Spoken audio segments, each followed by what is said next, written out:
কার কথা বলা হচ্ছে এটা বড় কথা, কিন্তু কে বলছে এটা বড় কথা নয়। আল্লাহ যত বড়, আল্লাহর কথাও তত বড়। তো আমি নগণ্য, আমি একেবারে ক্ষুদ্র একটা আল্লাহর বান্দা। আসলে আমার মুখ দিয়ে আমি বলছি, কিন্তু আমি আল্লাহর কথাটাই বললাম। আমি নিজেও নামাজ পড়ার চেষ্টা করি, আলহামদুলিল্লাহ 5 ওয়াক্ত নামাজ এহতিমাম এবং সময়ের সাথে তাকবীরুল্লাহর সাথে পড়ার চেষ্টা করি। আর হচ্ছে নামাজ তো হক, আল্লাহর হক, এটা তো পুরা করতেই হবে। মুসলমান নামাজ পড়বে না, এটা তো হইতেই পারে না। মুসলমান তো নামাজ পড়বেই।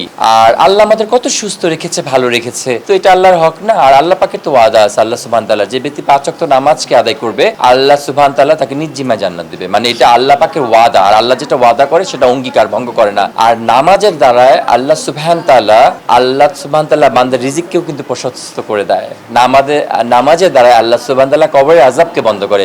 নামাজের দ্বারা আল্লাহ সুবহান তাআলা কাল হাসর নাসরে বান্দাকে ডান হাতে আমলনামা দিবে। নামাজের দ্বারা আল্লাহ সুবহান তাআলা বান্দার পুলসিরাতের পুল বিদ্যুতের মতো পার করে দিবে। নামাজ পড়ার দ্বারা আল্লাহ সুবহান তাআলা বান্দাকে বিনা হিসাবে জান্নাত দিবে। আল্লাহ সুবহান তাআলা যদি কোনো বান্দাকে পাকড়াও করে, যদি বলে তোমার সব মাফ করে দিলাম, তুমি শুধু এক ঢোক পানির হিসাব দিয়ে তারপর তুমি যাবা, তো বান্দার ক্ষমতা নাই যে এক পা আগানোর।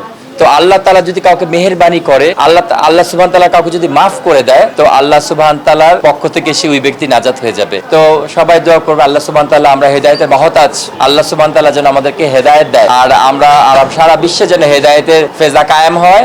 আর ইনশাআল্লাহ আল্লাহ সুবহান তাআলা, বিশেষ করে আমি হেদায়েতের মহতাজ, আমাকে যেন হেদায়েত দেয়, আমি যেন পরিপূর্ণ হেদায়েত পেয়ে যাই, আমার মধ্যে যেন আগে হেদায়েতটা আসে।